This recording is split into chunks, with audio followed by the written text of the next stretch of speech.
केंद्र शासनाने पंतप्रधानांच्या विशेष निधीतून देशभरात 23 प्रकल्प निवडले आहेत। राज्यात तसेच 7 प्रकल्प असून यामध्ये इगतपुरी तालुक्यातील भाम धरण या प्रकल्पाचा विशेष समावेश करण्यात आलाय। भाम धरणासाठी 510 कोटींचा खर्च करण्यात आलाय।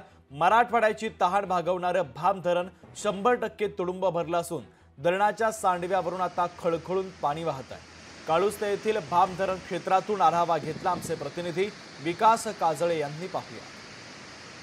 धरणांचा तालुका म्हणजे इगतपुरी तालुका आणि नाशिक जिल्ह्यातील सर्वाधिक महत्त्वाचं पाण्याचं क्षेत्र म्हणजे इगतपुरी तालुका। या इगतपुरी तालुक्यामध्ये अनेक लहान मोठे धरणं आहेत आणि या इगतपुरी तालुक्यातील धरणांनी आता एका पाठोपाठ एक 100% फुल होण्यास सुरुवात झालेली आहे।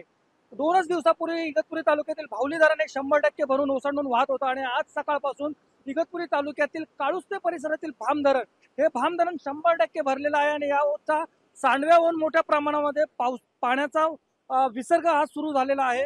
मोठ्या प्रमाणामध्ये फेसाळलेलं हे पाणी बघण्यासाठी अनेक पर्यटक या ठिकाणी येत असतात।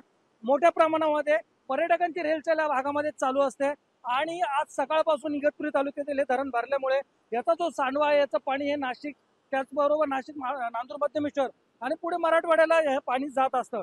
त्यामुळे इगतपुरी तालुक्याबरोबरच अनेक जे काही आजूबाजूचे गावं आहेत त्यांना देखील पाण्याचा उपयोग हा शेतीसाठी होत असतो आणि इगतपुरी तालुक्यातील ही सर्व धरणं आता काठोकाठ भरायला सुरुवात झालेली आहेत। आणखीनही काही धरणं येत्या आठवड्याभरामध्ये 100% भरणार असल्याची माहिती पुढे येत आहे। परंतु आज भाम धरण हे 100% भरल्यामुळे याचा सांडवा आज सकाळपासून सुरू झालेला आहे आणि मनमोहक दृश्य पाहण्यासाठी अनेक पर्यटक हे इगतपुरी तालुक्यातील काळुस्ते परिसरामध्ये येत असतात। लोकशाही न्यूजसाठी विकास काजळे, भाम धरण, नाशिक।